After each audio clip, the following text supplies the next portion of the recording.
Gente, acho que a gente vai começar agora, então, boa tarde, eu sou a Manuela Viana, coordenadora de comunicação da Fundação Heinrich Böll, e a gente está aqui hoje para a primeira live do Conversas com a Böll. Conversas com a Böll é um projeto que a gente está fazendo, que é uma série de entrevistas com os nossos parceiros, para saber como é que eles estão lidando com a pandemia e como é que eles estão buscando garantir direitos durante a pandemia, né? A gente já gravou algumas entrevistas, tem uma primeira entrevista com a Paula, que é a coordenadora de direitos humanos lá na África do Sul, no nosso escritório da África do Sul, e todo o conteúdo fica disponível no site, nas nossas redes sociais. Nosso tema hoje é sobre tecnopolítica em tempos de pandemia, e para começar a conversa, eu vou chamar a Anete, que é a nossa diretora, que é uma grande entusiasta do tema da tecnopolítica, para falar um pouquinho, e depois a gente chama os convidados.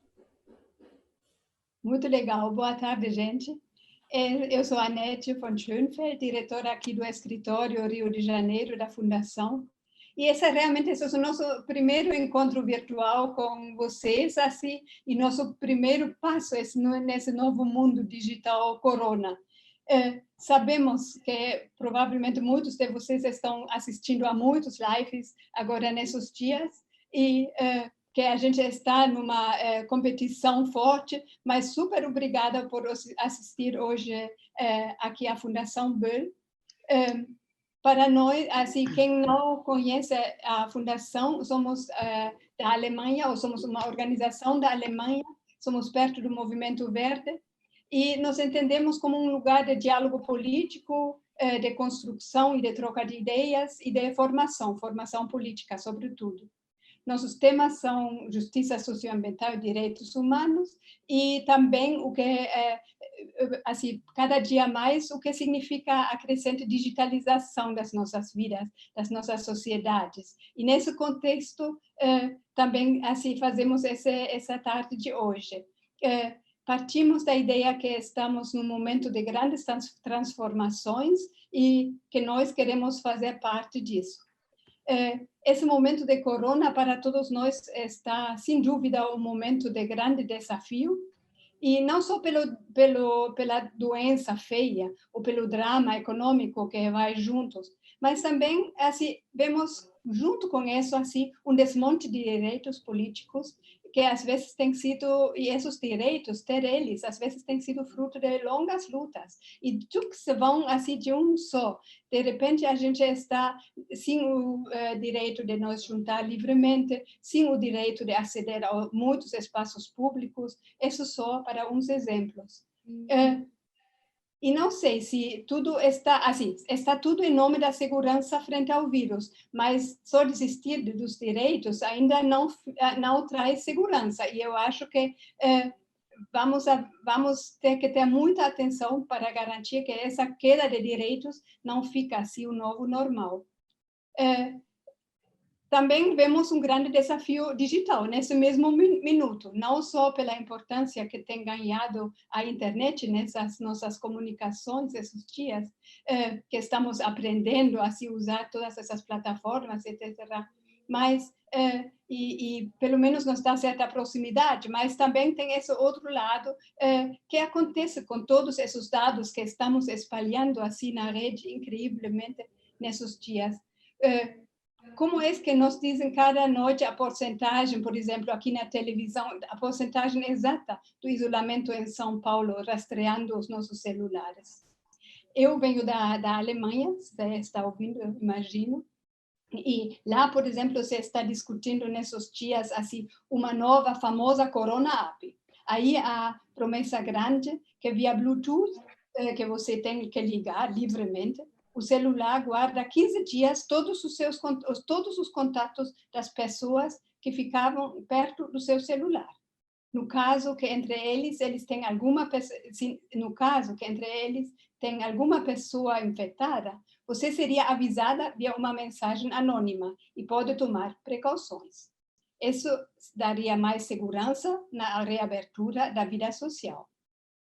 A promessa é que essa app está anônima, sem consentimento só de consentimento livre de você. Você tem que usar ou tem que decidir se vai usar ou não.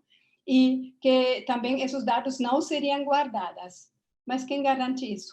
se são as grandes corporações da tecnologia que especialmente trabalham no mercado de dados, que eles estão facilitando essa tecnologia para aquela famosa app.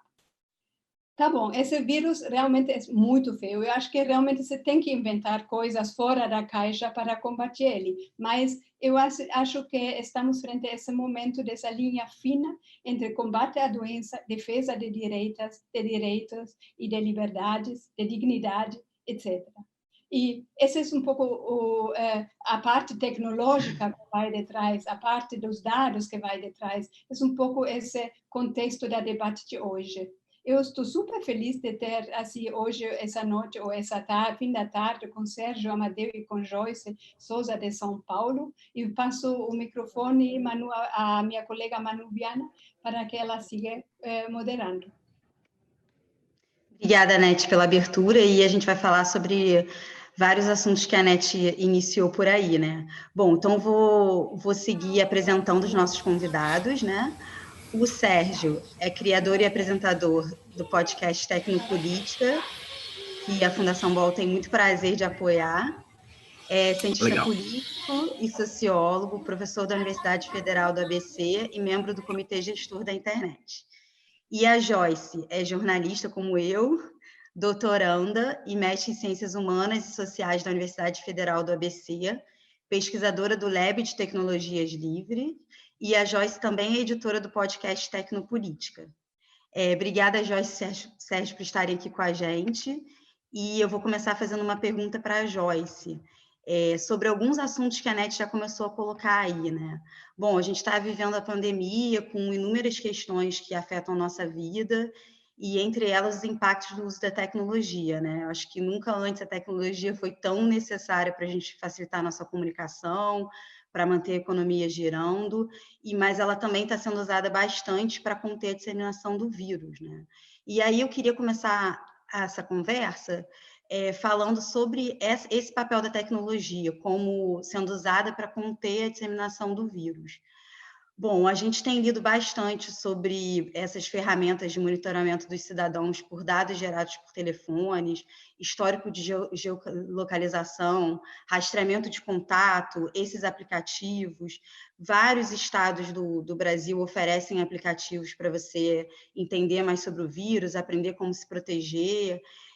Tem o Coronavírus SUS, tem o app da OMS. Eu vi essa semana que o Internet Lab também lançou uma pesquisa já avaliando esses aplicativos, pensando um pouco que riscos esses aplicativos podem ter em relação aos dados, né? Bom, todo esse contexto deixa o direito à privacidade em jogo e também cria novas práticas de vigilância, né? E aí eu queria saber da Joyce como é que essas tecnologias funcionam, o que está sendo usado no Brasil, né, que ela tem conhecimento, porque a gente ouve muito falar na Ásia, mas e aqui no Brasil o que está acontecendo? E a opinião da Joyce sobre a eficácia desse uso dessas tecnologias. Manu, quero agradecer o convite, Anete, obrigada, é sempre um prazer compartilhar as nossas reflexões sobre a tecnopolítica com vocês. E pensando um pouquinho sobre as tensões que giram em torno do que a gente tem vivido, né, o uso das tecnologias de vigilância e rastreamento e a pandemia. Eu gostaria de um primeiro momento colocar que essas tecnologias não são novas, né? A gente tem um legado, não só no Brasil, como em diversos outros países, dessas tecnologias de vigilância e rastreamento. Mas olhando especificamente para o Brasil, a gente detecta esse legado quando a gente olha, por exemplo, para grandes eventos como a Copa do Mundo, que ocorreu em 2014, e as Olimpíadas em 2016, em que, por exemplo, no Rio de Janeiro, se criou um centro de operações que coletava dados de diferentes fontes. Então, por exemplo, você tinha dados coletados desde câmeras que monitoram os espaços públicos, radares de trânsito, serviços de eletricidade e até dados de redes digitais como Waze e Twitter, para fazer um monitoramento e uma vigilância de determinadas regiões do Rio de Janeiro, né? Então, inclusive, quem tiver interesse em trabalhos sobre isso, tem uma pesquisadora do Rio de Janeiro, da Universidade Federal do Rio, professora Fernanda Bruno, que desenvolveu vários trabalhos nessa área e que mostra claramente que essas tecnologias já estavam sendo postas no Brasil, né? Que veio a pandemia e massificou o uso dessas tecnologias. Essas tecnologias foram adaptadas para esse contexto de pandemia. Então, a gente não está falando de algo novo, a gente está falando de uma massificação do uso dessas tecnologias. E aí, pensando nessa massificação, eu vejo 2 momentos dessa vigilância. Um primeiro momento seria uma vigilância, um controle da adoção de medidas efetivas para o combate da pandemia. Então, por exemplo, do distanciamento social, que aí tem sido utilizado várias tecnologias, mas principalmente essa parceria com as Big Techs e com as startups de tecnologia. Essas Big Techs seriam as grandes empresas de tecnologia, que lá no Rio de Janeiro foi uma parceria da prefeitura com a IBM, por exemplo, e que agora a gente tem ouvido muito com as empresas de telefonia, com as teles, né? Então, as teles estariam passando os dados para prefeituras e para governos para que eles tivessem uma vigilância e um controle das pessoas que não estão cumprindo com distanciamento social. Essa é uma das formas, mas existem várias outras que estão sendo aplicadas no Brasil. Por exemplo, de drones. Existem drones sobrevoando cidades, bairros e também fazendo esse monitoramento. Existe também um controle de câmeras nas entradas das cidades, onde está se criando uma forma de mapeamento disso, não mais com o discurso só da segurança, mas também com o discurso do porquê que as pessoas não estão no isolamento social. Então, eu acho que esse é um momento. E, neste momento, eu não acredito na efetividade dessas tecnologias. Porque existem exemplos, por exemplo, teve um exemplo na Ásia, na China, que uma pessoa estava infectada e a namorada foi visitar, e a namorada estava no lado de fora do prédio, ela foi simplesmente levar compras do supermercado e acenou pela janela para o namorado que estava no apartamento. E foi emitido um sinal de que ela estava em contato com a pessoa que tinha testado positivo para a Covid-19.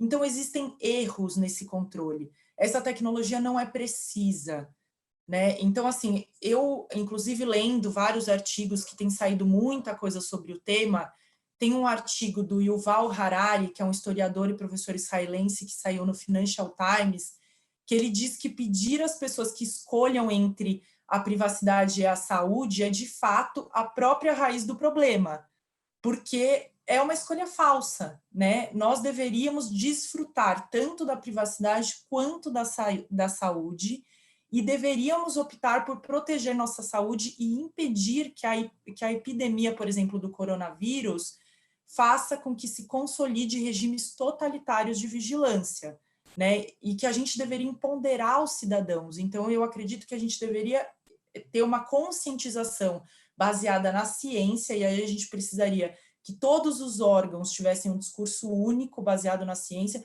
que mostrassem para a população a gravidade da pandemia, e que a população tivesse uma conscientização, e não só uma conscientização, mas também insumos, né, políticas públicas que permitissem que elas ficassem em casa, porque as pessoas também não saem do isolamento só porque elas são desobedientes, elas saem do isolamento porque elas ainda, principalmente no Brasil, estão na condição de ou se isolar ou comer, né? Então, isso é uma questão também para a gente analisar, que vai além das tecnologias. O segundo momento que eu analiso é a coleta de dados para o avanço da ciência, e também de medidas efetivas na saúde pública e nas políticas econômicas emergenciais, das quais a gente precisa de dados. É muito difícil você fazer isso com dados extremamente anonimizados. Então, hoje, por exemplo, eu estava assistindo o professor Miguel Nicoleles, que é um neurocientista respeitadíssimo, e ele estava comentando sobre o comitê que foi criado, é um comitê científico de combate ao coronavírus no Nordeste, e ele estava dizendo que eles desenvolveram uma plataforma, por exemplo, que monitorava, que chama Monitora Covid-19, que vai estar disponível para todos os estados brasileiros a partir de hoje, e é uma plataforma que fornece para a gestão pública um mapa da onde a Covid tem crescido, onde são os focos da Covid. Mas ao entrar hoje no aplicativo e fazer um cadastro meu, eu vi que o aplicativo percorre diversos dados pessoais. E os dados pessoais, eles são utilizados para que um médico, analisando os meus dados pessoais, entre em contato comigo ou me passe a instrução para que eu vá até um hospital, por exemplo, que esteja cuidando de coronavírus, né? Isso é um caso muito sensível, porque ao mesmo tempo que você cria um monitoramento desses dados para impulsionar políticas públicas, você tem vários dados sensíveis do cidadão, do qual eu não sei para que e por que os meus dados vão ser usados, quem vai ter esses acessos, por quanto tempo. Então, acho que isso é uma linha muito tênue entre os tipos de monitoramento e vigilância que estão ocorrendo e qual a eficácia exata disso. A gente ainda não sabe exatamente se precisa disso e se precisa por quê, né? A gente não tem tantos respaldos sobre isso. Com certeza. E vou perguntar agora para o Sérgio, na verdade é um complemento ao que a Joyce já começou a falar, né, sobre vigilância, né, porque vigilância não é um tema novo, inclusive tem um artigo que a Joyce e a Jamila Venturini fizeram para a Fundação, que vai sair em breve, que elas falam que há um diálogo entre o David Lyon e o Bauman, afirmando que os temas de segurança e vigilância aparecem já em referências bíblicas, assim, né. E aí a Joyce comentou, né? Até agora as ferramentas não são novas, elas estão adaptadas, né? Então a vigilância vai se adaptando. E aí eu queria saber do Sérgio, quais são os riscos do aumento de uso de tecnologias dessas vigilância para a nossa democracia, né? A democracia que está tão deteriorada. Queria que você comentasse um pouquinho sobre isso, Sérgio, por favor. Bom, obrigado, Manu, obrigado, Anete. É legal estar aqui conversando com a Joyce, com todas e todos. A questão é bastante complexa, né? Porque, sem dúvida nenhuma, eu não acho que direitos individuais estejam acima da saúde pública. Muitas vezes é necessário mesmo até fazer lockdown, né? Na verdade, você impedir a circulação de pessoas para conter o contágio. Isso são medidas que são fundamentais. Agora, o que está acontecendo, né, que a Joyce já expôs boa parte, é que você tem uma oportunidade para ampliar as situações de exceção e de destruição de direitos. Nós não vamos conseguir enfrentar a pandemia destruindo direitos. Isso tem que ficar bastante claro. Ao contrário, quanto mais nós destruirmos direitos, mais vai avançar o mercado de coleta de dados, mais irá acontecer intrusões inadmissíveis que vão enfraquecer não só a democracia, mas as condições de vida e trabalho das pessoas. Então, vou dar um exemplo. Nós estamos aqui trabalhando efetivamente não só no digital, mas também no offline. Vou dar exemplo, tem vários grupos do movimento social que conhecem o território. Então, aqui na cidade que eu moro, a cidade de São Paulo, eu digo a você, quem mais conhece o território, quem mais pode enfrentar a pandemia são os movimentos sociais e não as operadoras de telecom. De nada adianta eu saber a massa de deslocamento da classe média. Não adianta. Por que não adianta? Porque tem um fator novo em tudo isso. Uma parte da classe média usa o enfrentamento das normas de saúde pública como ação política. Os bolsonaristas fazem isso. Então, nas periferias, onde estão os problemas, onde está morrendo mais gente, o que está acontecendo é o seguinte, não há protocolos claros para você tratar de pessoas dentro de habitações tão precárias e irregulares, como nas favelas paulistanas. Não há. Então, para que serve um Bluetooth num celular dizendo que eu tenho que estar tantos metros se na minha casa moram 6 pessoas em 2 cômodos? E se tiver alguém com febre, A minha pergunta é, eu isolo essa pessoa como dentro da minha residência? Quais os protocolos eu tenho para enfrentar esse problema? Quais as tecnologias que eu crio? Então, é muito legal. Também eu tenho ajudado alguns movimentos, o pessoal tem feito coisas muito legais, usam o celular de maneira inteligente. Então, o que eles fazem? Eles entram em contato com o médico, com o infectologista, e tem, vamos dizer assim, voluntários visitando todo dia as mesmas casas, como foi feito em Cuba. Visita todo dia e vê se a pessoa está bem, qual a temperatura dela, mas eles não têm um aparelho decisivo, que se chama oxímetro.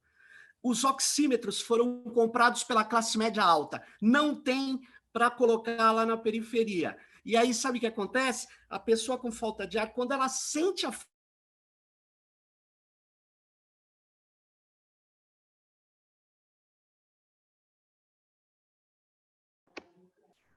falta de ar, eu não sei se vocês ouviram, então a pessoa vai se acostumando.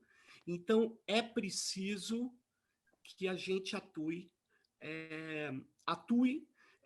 de maneira inteligente. Tecnologias podem salvar vidas, mas as tecnologias de rastreamento, na realidade brasileira, elas são, todas que eu vi até agora, são completamente ineficazes. As melhores são as que colocam em contato o médico com o agente de saúde que está em campo. E esse agente de saúde precisa ter equipamentos adequados para trabalhar ali onde ele está, nas populações. Mas o que está acontecendo? Não é isso. Então, existem empresas que estão aproveitando o momento para ampliar suas oportunidades de mercado. Na área de educação, é lamentável. Nós estamos consolidando as plataformas como intermediárias entre professores e alunos, plataformas que vivem da venda de dados pessoais e de perfis organizados para o mercado. Isso é muito grave. As universidades, muitas delas estão entregando sua base de dados para essas plataformas. Então, o que vem por aí? Vem um mundo igual ao que nós tínhamos pré-pandemia e pós-pandemia? Não. Nós temos uma outra situação. Uma situação, talvez, que seja bem grave. Vão se ampliar essa biovigilância, vão tentar ampliar os instrumentos de, vamos dizer, controle de pessoas em circulação, e nós vamos ter que reagir, o que já não era fácil, porque no mundo anterior, nós estávamos, por exemplo, lutando contra o uso de machine learning, de aprendizado de máquina, de inteligência artificial e de biometria vinculado a câmaras. Aqui em São Paulo tem um projeto de vincular todas as câmaras, inclusive privadas, com uma estrutura de inteligência artificial da polícia. A cidade de São Francisco proibiu isso antes da pandemia. E pós-pandemia, eles estão pensando outra coisa. Várias cidades querem colocar nas câmaras sensores infravermelho. Então, olha o que está acontecendo no mundo pós-pandemia.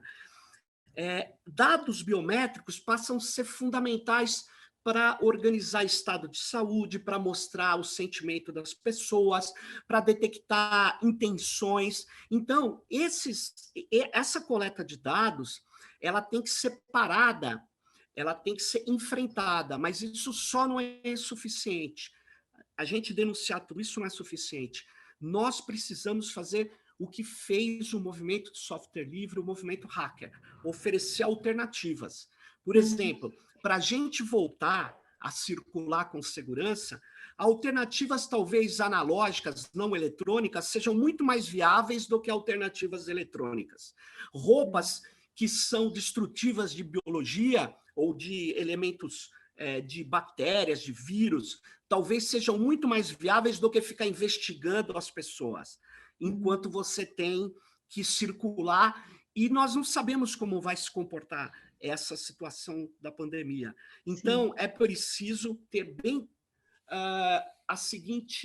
o seguinte princípio de precaução. nós não podemos destruir direitos, porque agora os efeitos colaterais podem ser piores do que o da pandemia.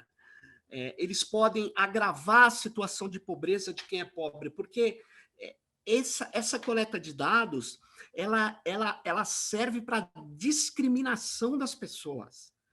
O mercado financeiro faz isso, o mercado de seguradoras faz isso, o mercado de convênio médico faz isso.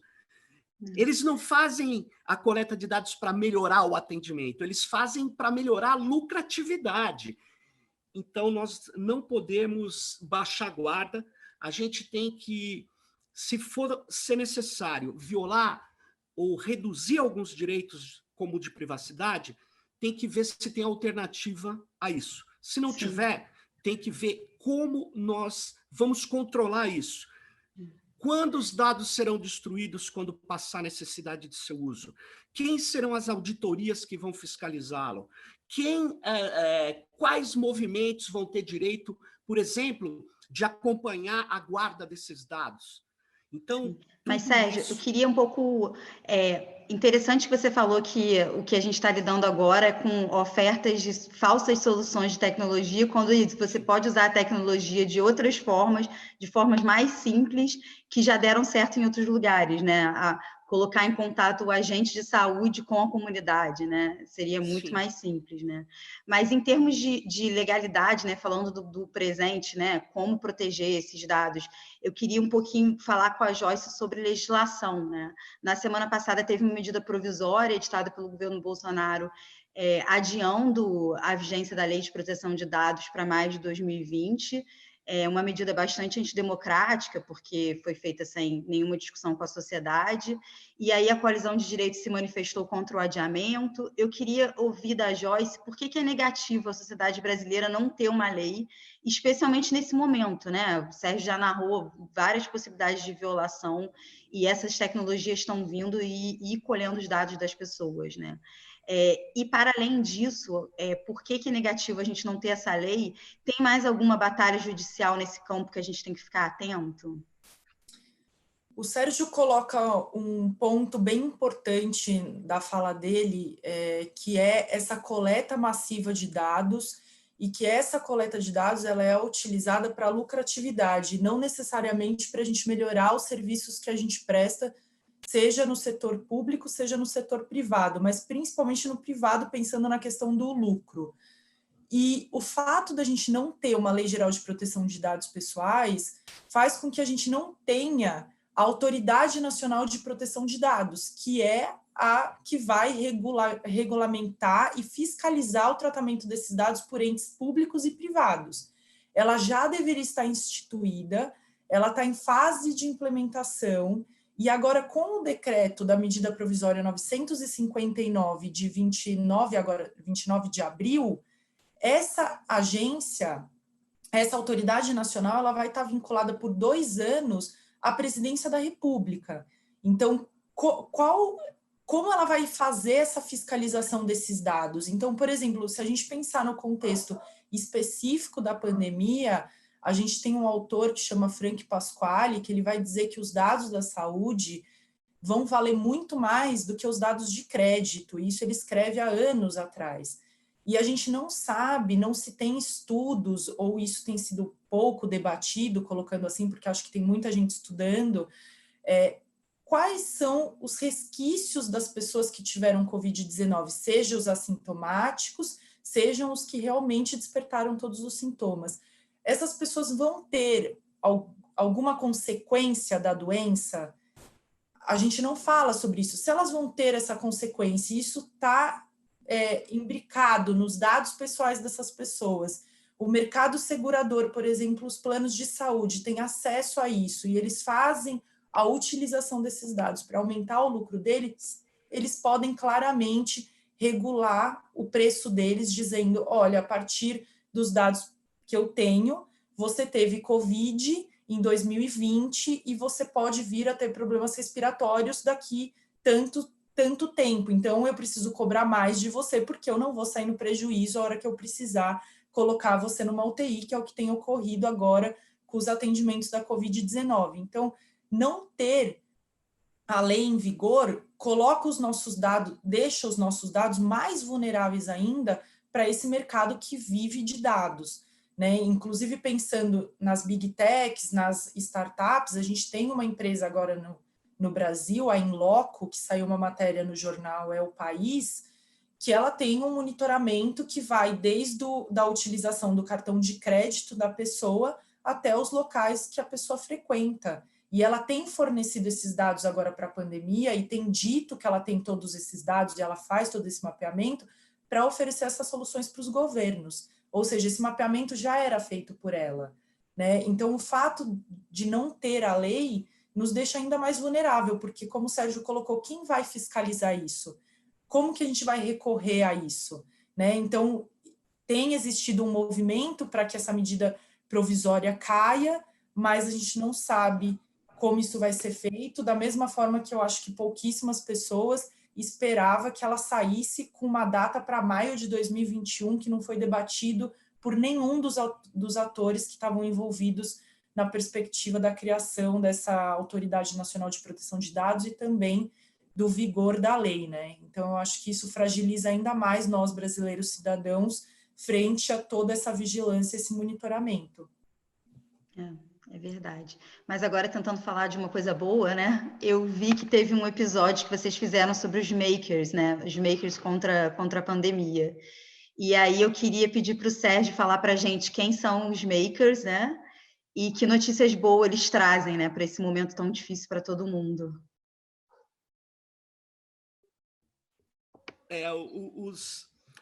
O que está acontecendo no Brasil, a despeito de um governo dramático, né? Um governo que eu classifico desastroso, é que a sociedade se mobilizou imediatamente para criar redes de solidariedade e produzir, muitas vezes, equipamentos que o governo deveria ter comprado. Então, nós começamos a ver makerspaces, hackers, se reunindo nas listas que a gente acompanha, né? Então, eles começaram a falar, olha, vamos usar a impressora 3D para fabricar o que os italianos fabricaram.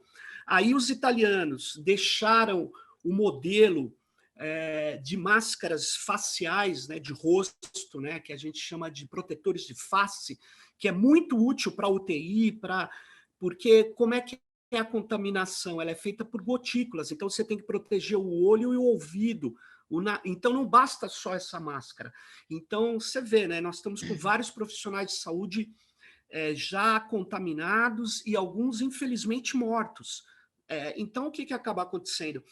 Vários equipamentos que não tinham válvulas para os respiradores, máscaras, etc. Então, a sociedade se mobilizou. E os makers fazem coisas. Eles criam soluções. Eles reconfiguram tecnologias. E eles começaram a fazer isso. Então, mesmo a nossa impressora no Wikilab estava quebrada. Aí eu mandei uma mensagem para o Demi. O Demi falou, cara, tem o Cordeiro. Aí o Cordeiro falou, eu tenho a minha impressora impressa para o laboratório de vocês. Enquanto isso, outros makers, mais de 70 na capital, que eu conto, deve ser muito mais, fabricando máscaras. E aí nós começamos a fabricar máscara lá. Aí a universidade, com os laboratórios que estavam sem aula, os alunos foram lá e começaram a fazer máscara. Então, essa é muito legal para te contar. Aí, um frequentador do Makerspace do ABC, o Emerson, me ligou e falou assim, você é um louco, a impressora 3D não é feita para produzir coisas em escala. Não é mesmo. E aí ele mostrou que você faz a máscara com a mão. Então, nós podemos usar tecnologia digital, injetora, tal, mas também pode fazer a combinação da criatividade maker, que pega uma tiara de cabelo, põe aquela interface e resolve. E aí vários tipos de modelos começaram a surgir. Então, as pessoas de Minas Gerais trocando com o pessoal da Bahia, com o pessoal da Tchecoslováquia, refazendo os planos, reorganizando na ideia de que o conhecimento é livre, na ideia do compartilhamento de conhecimento, isso foi e está sendo fenomenal, isso é uma coisa muito legal. É claro que tem soluções que muitas pessoas que são desenvolvedoras de código estão fazendo por aplicativos, mas se você for ver, são bem intencionadas essas pessoas, a maior parte delas. Eu não estou falando de empresa, não, eu estou falando de hackers que querem ajudar. Só que o que nós estamos alertando essas pessoas é isso que a gente veio falando até agora. Tem coisas que não são úteis, porque elas geram prejuízos maiores do que benefícios. E aí, ainda mais num país onde não tem fila única de UTI, onde o dono da XP, investidora, a corretora dos ricos, ele comemorou que a Covid no Brasil está caindo entre os ricos e a classe média. Oi? A Covid está explodindo. Quer dizer, eu acho que a gente tem que começar a tratar de um país que teve escravidão, tem que ser duro em relação a isso. Nós não podemos permitir que seja feito determinadas discriminações, e a tecnologia é útil para isso.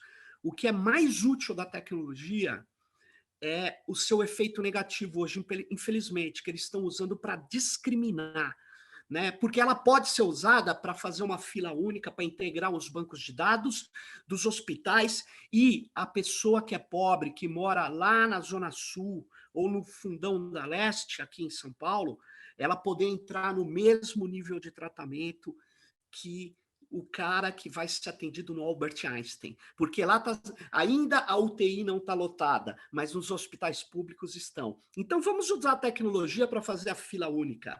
Dá para fazer? Dá para fazer. Aí todos nós teremos o mesmo tratamento de brasileiros e brasileiras, como eles gostam de dizer. Então, a tecnologia, enquanto os makers estão fazendo coisas que são fundamentais para os profissionais de saúde, inclusive protótipos, essa é muito legal. O pessoal dos makers contra o Covid-19, Viva o SUS, é uma rede de makers da capital, eles estão em contato com a UTI do HC e eles estão desenvolvendo, eles estão melhorando os projetos para que, porque, vocês devem ter visto, né, na Itália, os médicos todos marcados e tal, eles estão criando coisas e o pessoal da UTI fala, não, isso não funciona, isso funciona.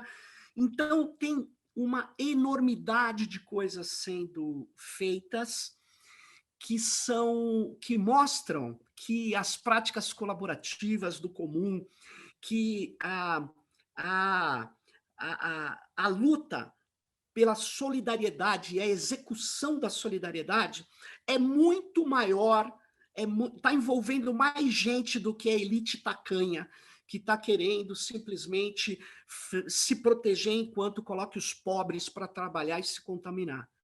Então, eu queria dizer isso. Eu acho que os makers, os hackers, deram um show estão trabalhando duro nesse combate, nesse enfrentamento da Covid.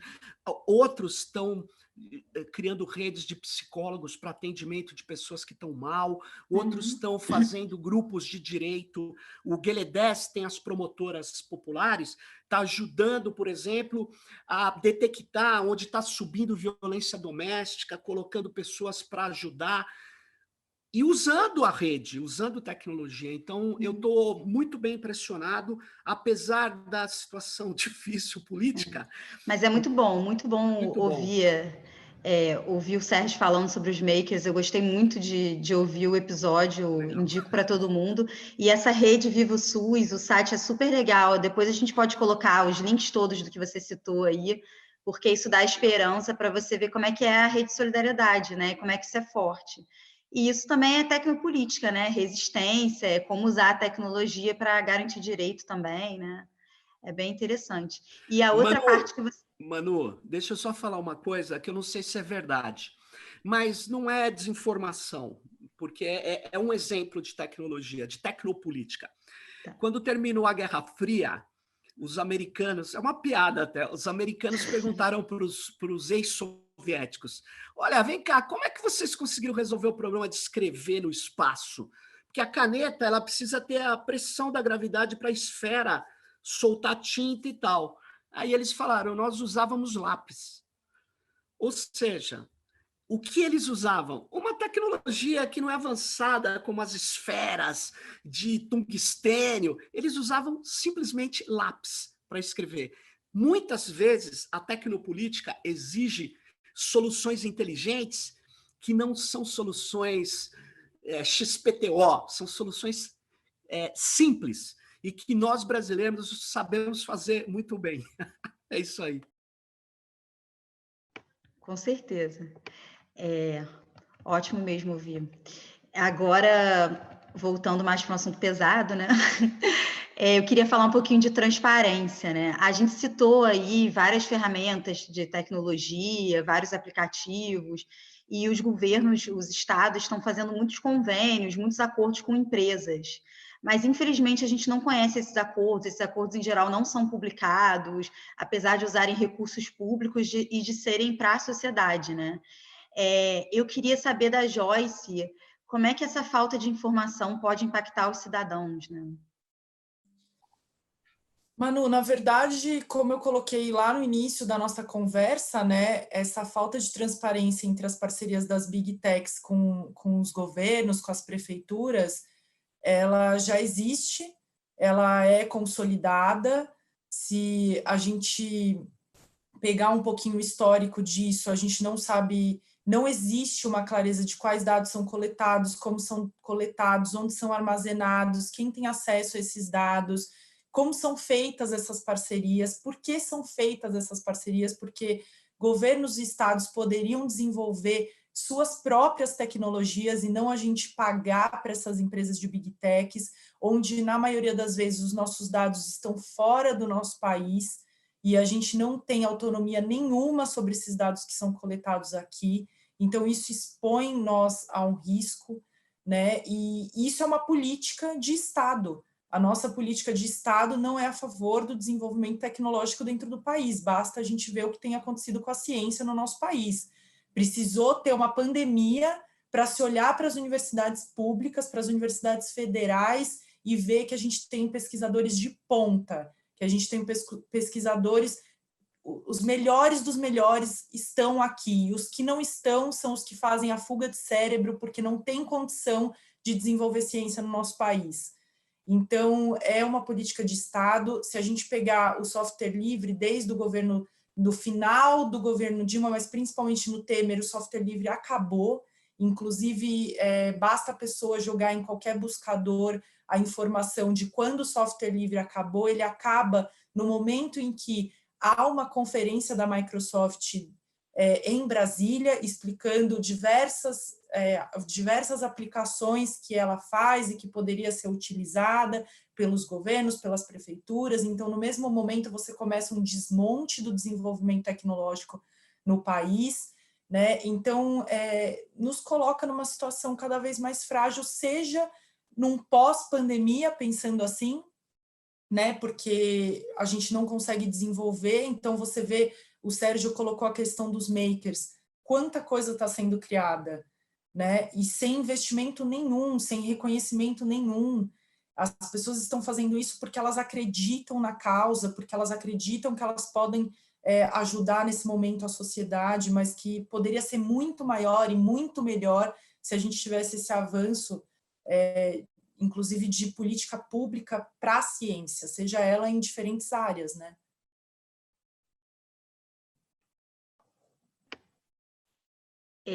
Agora eu queria falar um pouquinho de futuro pós-pandemia, né, que o Sérgio já começou a comentar.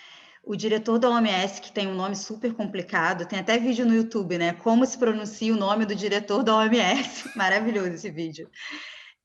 Tedros Ghebreyesus, eu não sei se fala assim, me desculpe se eu estou pronunciando errado. Ele falou em meados de março, quando o Brasil, infelizmente, não estava nem preocupado, estava começando a se preocupar com a pandemia, devia ter começado bem antes, né? Ele falou uma frase que eu queria ler aqui. Ele falou que a pandemia definirá a nossa geração, ela testará a nossa confiança na ciência e coloca em xeque a relação entre lideranças políticas e seus cidadãos, justamente no momento em que essa relação está corroída. E aí eu queria ouvir do Sérgio e da Joyce, como última pergunta minha, e depois a gente vai abrir para as perguntas do pessoal que está assistindo. Se vocês quiserem mandar mais perguntas, mande nos comentários do YouTube. Eu queria ouvir de vocês, a partir de tudo que a gente conversou, sobre um pouco sobre o futuro dessa pandemia, né? Como é que vocês avaliam o que está por vir em relação a esse tema da tecnopolítica, né? Acho que pode começar pelo Sérgio, porque foi a Joyce a última que falou. Ok. Eu acho que nós vamos viver uma reconfiguração do mundo, uma reconfiguração mesmo. Os Estados Unidos não saem do mesmo modo como ele entrou na pandemia, nem a China. As disputas vão se acirrar, as disputas tecnológicas, das tecnologias proprietárias. O controle do conhecimento vai se acirrar. Os laboratórios vão exigir a sua superioridade, vão querer se impor mais ainda, eles vão querer falar da sua extrema relevância. E, na verdade, nós temos claramente, vamos poder enfrentar, infelizmente, um problema muito grave, que é a corrida pelas vacinas pode criar bioinsegurança, porque manipulações genéticas em laboratórios podem vazar para a sociedade, pode criar coisas muito piores do que esse vírus que nós estamos enfrentando. Então, nós vamos ter que enfrentar, ou a gente amplia a democracia, acaba com essa democracia só liberal, areja essa democracia, cria uma democracia de conselhos, uma democracia de comunidades, que vão fiscalizar aqueles que não têm mandato para fazer tudo o que eles fazem, ou a gente vai naturalizar as excepcionalidades, ou a gente vai fortalecer esse neoliberalismo by design, que ele é colocado em tudo quanto é lugar, ele é avançado em todo lugar. Então, na saúde, olha só, ninguém estava falando de fila única, ninguém estava falando, porque eles escondem as coisas que são para quem tem dinheiro. Eles criam uma situação de transformar tudo em empresa. E nós estamos vendo que sem o SUS não se enfrenta essa pandemia, principalmente num país com desigualdades como o nosso. Então, o futuro é de tensão, o futuro é de embate. E é um embate onde, insisto naquilo que eu falei há pouco, nós temos que criar tecnologias democratizadoras, porque nem toda tecnologia é ambivalente. A maior parte das tecnologias, como a rede, é ambivalente. Ela serve ao Bolsonaro para fazer fake news, desinformação, e nós e os makers para ajudar as pessoas, para articular positividades. A rede é ambivalente, mas uma arma não é ambivalente. Uma bomba nuclear não é ambivalente. Ela não salva ninguém, ela mata. Então, assim como existem tecnologias que são feitas para uma determinada finalidade e a sua reconfiguração é muito imprópria ou muito pequena, nós precisamos reconfigurar tecnologias que possam ser reconfiguráveis e nós precisamos refazer essa onda, fundir as novas cosmologias com as cosmologias que já existem aqui na América, antes mesmo dos europeus chegarem. Nós precisamos aprender com as comunidades tradicionais. É hora da gente abrir a nossa visão e também saber que a nossa ciência, a ciência moderna, a ciência europeia, que nós somos herdeiros, ela não resolve tudo. É preciso que a gente aprenda com o mateiro, com a comunidade que está lá na Amazônia, com a comunidade ribeirinha. Nós precisamos aprender como os quilombolas criaram atitudes comunais e sobreviveram.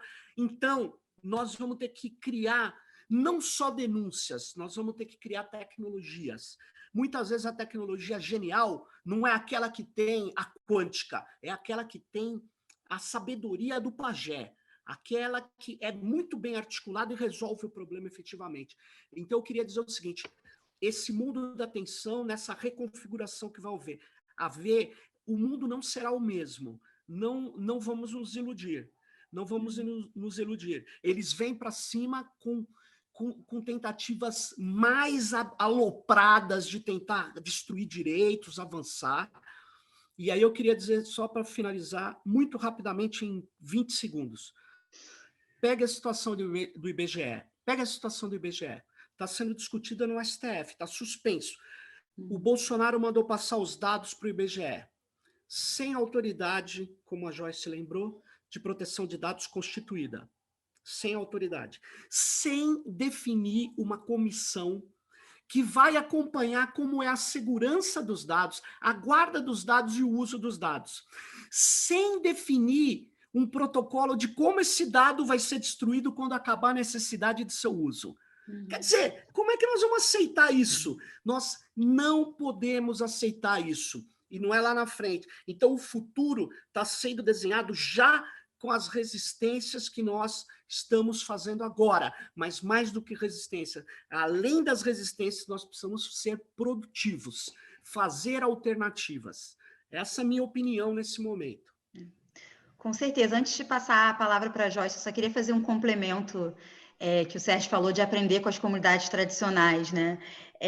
Agora mesmo tem comunidades quilombolas se organizando para doar cestas básicas para as elas são das zonas rurais para as áreas urbanas próximas, né? A gente ficou sabendo disso por uma nossa parceira, Ana Gualberto, de Coinonia, que trouxe essa informação, que é um exemplo clássico, assim, né? Temos que aprender com as comunidades quilombolas, elas estão doando cestas básicas, né? Mas é isso, aí, por favor, Joyce, suas perspectivas de futuro. É difícil pensar as perspectivas, né? São diferentes campos que se apresentam nesse momento, mas pensando especificamente na tecnopolítica, eu acho que a pandemia escancarou o capitalismo, mostrou, por exemplo, que a gente tem 30 milhões de desempregados nos Estados Unidos, né, onde as pessoas dizem que o capitalismo deu certo, que o neoliberalismo deu muito certo, e de repente, em 3 semanas de isolamento social, você tem 30 milhões de desempregados. Então, aonde que isso deu certo? E da mesma forma que escancara, eu tenho um pouco a perspectiva do Sérgio de que eles vão vir para fazer com que o capitalismo se reproduza em diferentes frentes, de diferentes formas. E uma das formas que eu vejo é através dos dados. Eu acho que se o dado já era um insumo de lucratividade, ele vai se expandir absurdamente. E não à toa que a gente teve essa medida provisória que tirou a Lei Geral de Proteção de Dados e coloca o órgão que vai regulamentar isso debaixo da Presidência da República. Porque, com certeza, teremos muitos dados no pós-pandemia para que diversas empresas possam trabalhar, inclusive o mercado financeiro, né? Porque se você pegar algumas instituições no mercado financeiro, elas estão imbricadas com o mercado segurador, e é extremamente interessante você ter, por exemplo, dados de saúde, dados sobre a vida da pessoa. Então, por exemplo, se você vai vender um seguro de vida, é super interessante você também ter o dado da saúde. Então, você cruzando todos esses dados, você pode ampliar a reprodução do capitalismo, e aí a gente poderia lembrar, por exemplo, da Zuboff, quando ela fala do capitalismo de vigilância, do capitalismo baseado nessa coleta de dados, de como ele se reproduz através disso. Então, eu acho que isso, num pós-pandemia, vai acontecer imensamente, e aí eu concordo com o Sérgio quando ele diz, ou nós vamos lutar e resistir a isso e criar outras formas e aprender com as resistências históricas que nós temos e aplicar isso na tecnopolítica, ou nós vamos normalizar a falta de direitos individuais. Então, são 2 caminhos que se colocam aí para a gente pensar, e a gente pensa o futuro, parece sempre uma coisa distante, né?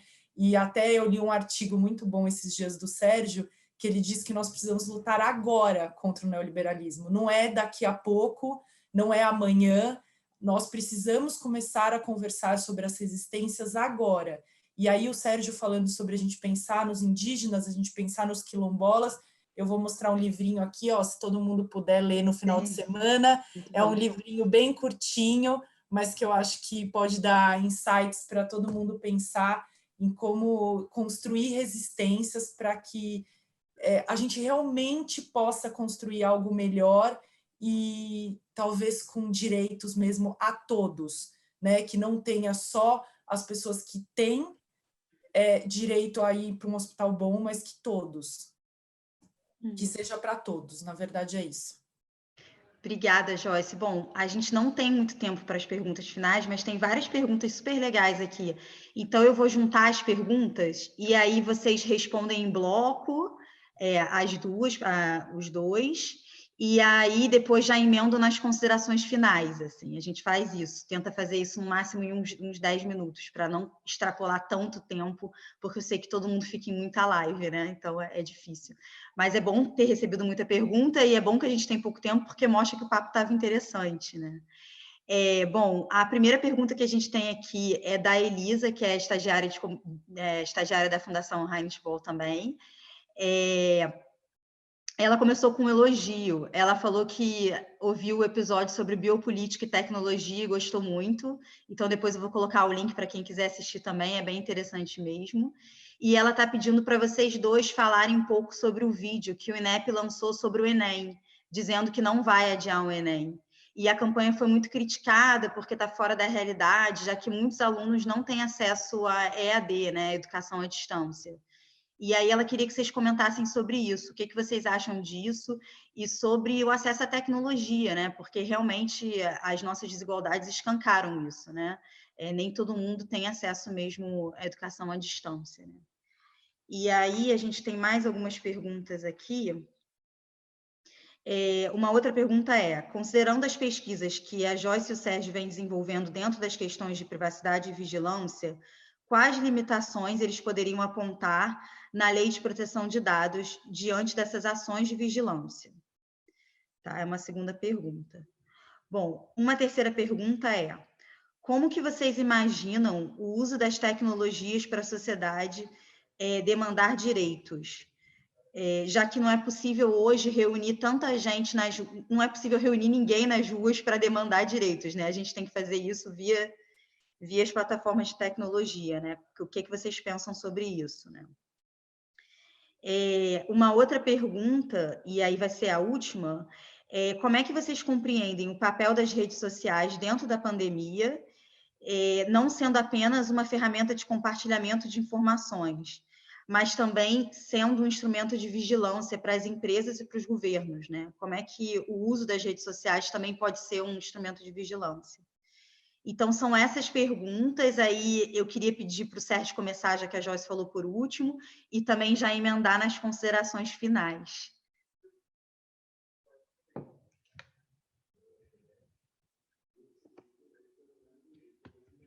Sérgio? Eu não ouvi o final. Ah, tá. Eu você não ouviu o final da pergunta ou você não ouviu para você começar? Não, eu acho que eu ouvi as 4. Eu só não ouvi o finalzinho. Qualquer coisa, se esquecer, fala que eu relembro.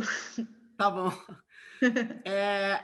São 4 perguntas muito boas, o tempo é curto, então eu vou fazer respostas telegráficas, assim, que serão insuficientes. Eu peço desculpas, mas, Elisa, eu não vi o vídeo do MEC. Agora, eu queria falar sobre o EAD, que está no contexto disso.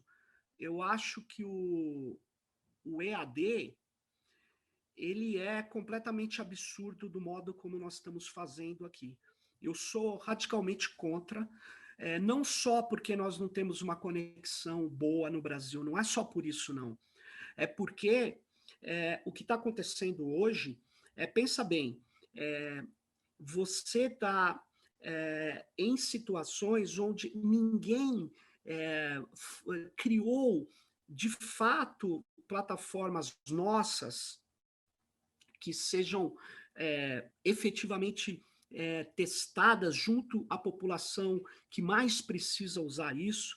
Eu estou vendo gente falar que vai fazer EAD no ensino médio e no ensino fundamental, sendo que tem coisas no ensino fundamental que necessita a presença de alguém para orientar, para ajudar a concentrar a atenção.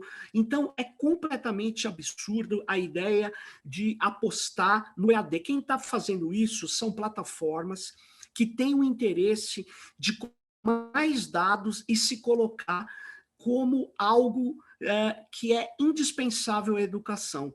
Então, essas plataformas, que são redes sociais, em geral, elas já são indispensáveis para o entretenimento, elas estão muito fortes no mundo do entretenimento e da cultura.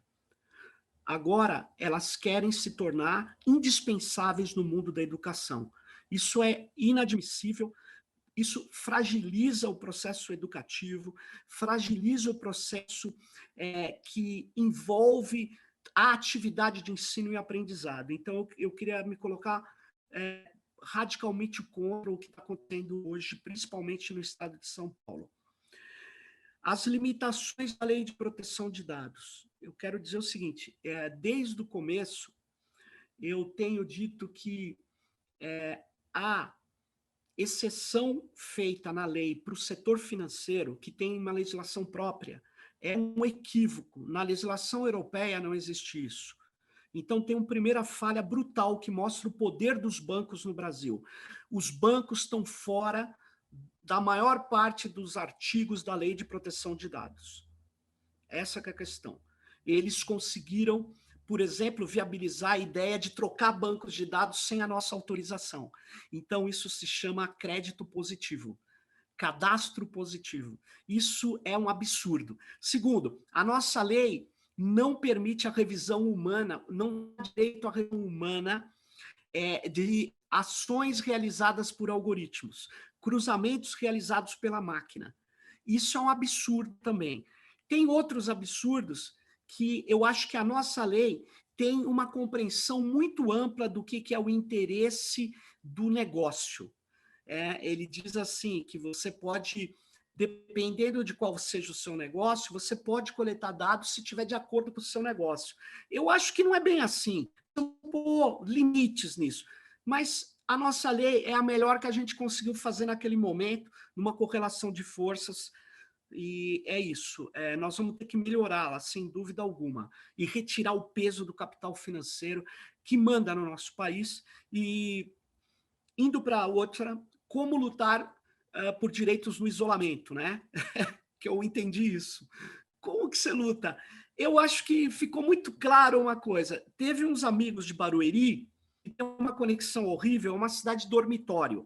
Agora que todo mundo, uma grande parte está em isolamento, eles têm que acessar a internet. A internet funciona.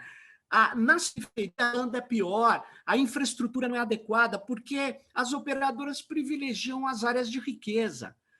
Então, a banda larga no Brasil, ela não é feita por regime público essencial. Então, o que acontece? Ela é o plano de negócio das operadoras. Esse que é o problema. E aí, o que eles me falaram?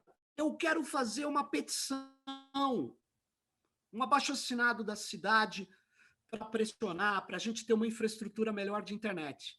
Então, eu fui atrás de um petition online ou de uma ferramenta que fosse nossa, brasileira, ou de confiança dos movimentos sociais. E eu não achei.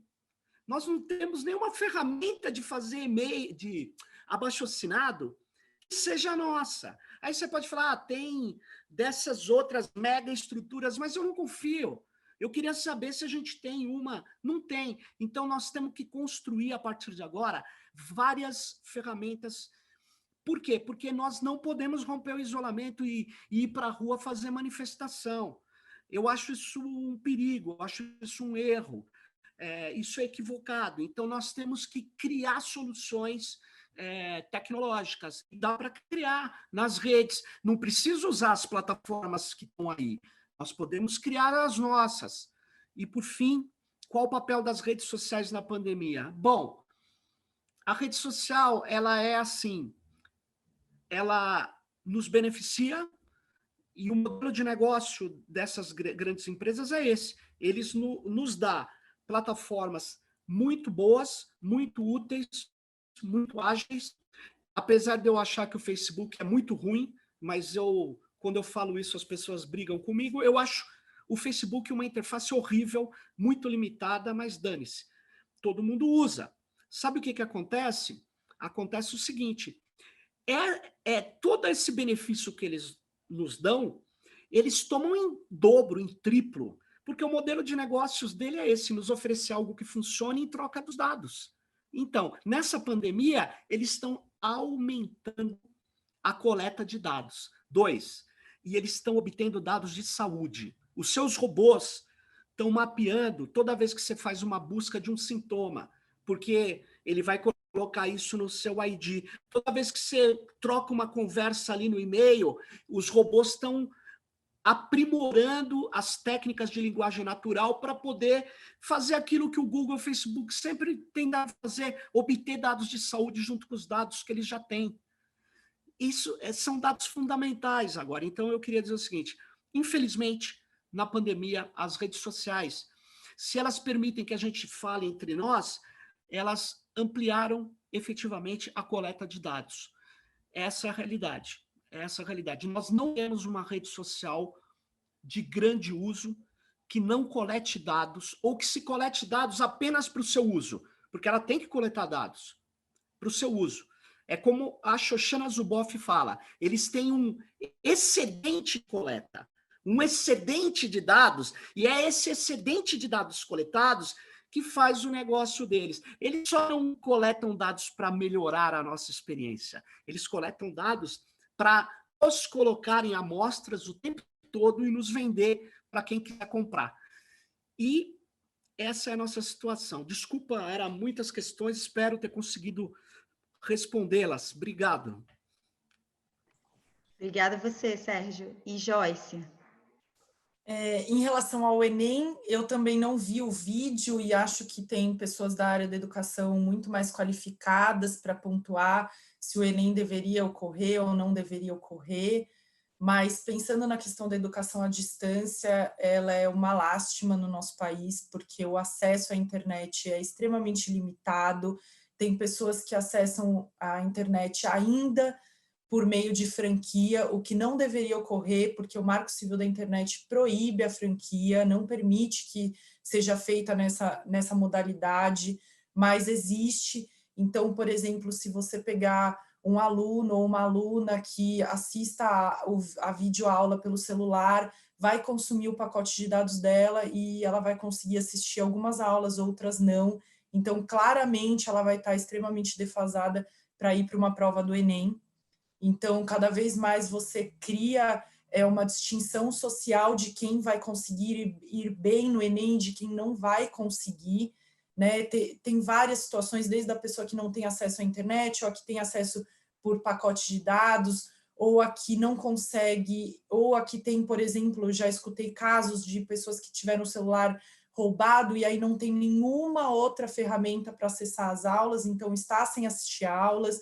Eu acho que, pensando na questão tecnológica, é um erro manter o Enem. Mas aí não estou falando da questão pedagógica, porque não teria conhecimento para entrar nesse mérito, né?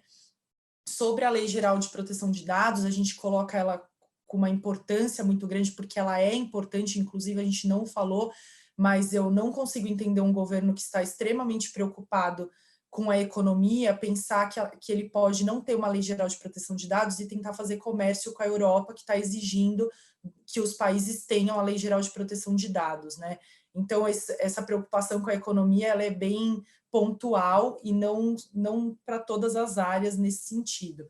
Mas, para mim, uma das principais brechas que existe na lei, e a lei não é a solução, né? Apesar da gente colocar como importância, ela não vai resolver todos os problemas que a gente tem aqui, é a revisão por humanos. E aí eu cito rapidamente um exemplo que a gente tem, agora está quase que corriqueiro no Tecnopolítica, né, no nosso podcast, convido a todos e todas que estão aí acessar e ouvir, é que muitas vezes a gente sobe para as plataformas e é dito que existe conteúdo perigoso, que existe conteúdo que fere as normas do YouTube, inclusive tem um texto publicado por mim e pelo Sérgio no site da Fundação, contando sobre um caso específico que aconteceu isso, e sem essa revisão por humano, o nosso podcast estaria bloqueado até hoje. Ele só foi liberado depois que a gente solicitou a revisão por humanos.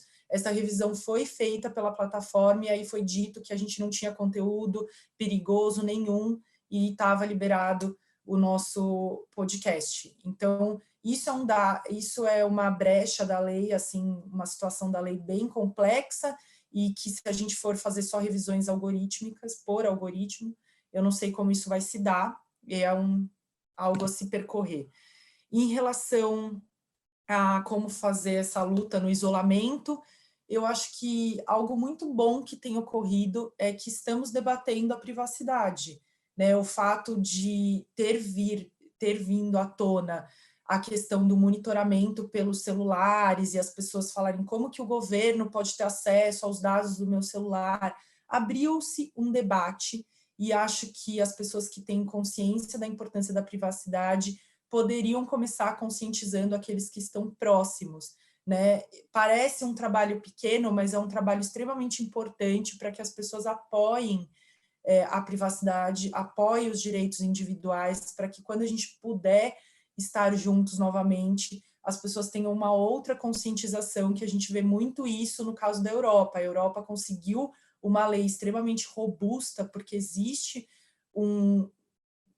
uma consciência sobre a importância da privacidade muito diferente da nossa. Eu lembro de diversos eventos que eu e o Sérgio iam, em que a gente tinha que fazer sempre aquela brincadeira do filme, que é Arenet, eu não lembro direito o nome do filme, que é um documentário, mas que dizia assim: já que você não tem problema com a sua privacidade, deixa eu ver o seu inbox do Facebook, deixa eu ver o seu direct do Instagram, né? E aí as pessoas entendiam um pouco que nem tudo a gente quer mostrar e nem tudo a gente deveria tornar público, né? Então, acho que esse trabalho de formiguinha, nesse momento, ele é importante, ele é pontual, e a gente pode fazer a partir de agora. As redes sociais são instrumentos de vigilância, isso está cada vez mais claro, né? Elas coletam os nossos dados, vendem os nossos dados, seja para o setor de marketing, seja em alguns momentos, como o Snowden apresentou muito bem para agências nacionais de segurança. Então, cuidado com o que vocês compartilhem, cuidado para que vocês usam a rede, tenham consciência de que tudo que vocês colocam lá é armazenado e passa a ser de propriedade da rede que você utiliza. Não temos alternativas, assim, que eu diga para vocês migrem do Instagram, por exemplo, mas saibam que os stories que vocês colocam e acham que em 24 horas ele só sai para as pessoas que acessam, porque, na verdade, o Instagram guardou muito bem esse dado para ser vendido e ser lucrado em cima do que você coloca ali. Então, usem com consciência e façam com que essas redes sirvam para o seu objetivo, e não que você sirva como instrumento para a reprodução do capital delas. É isso. Quero agradecer a todos e todas, né, que nos ouviram, que participaram. Reitero os agradecimentos da Manu e da Anete, o convite, né, que vocês fizeram. O Sérgio, nem preciso falar, é sempre ótimo nossos debates, nossas trocas de reflexão.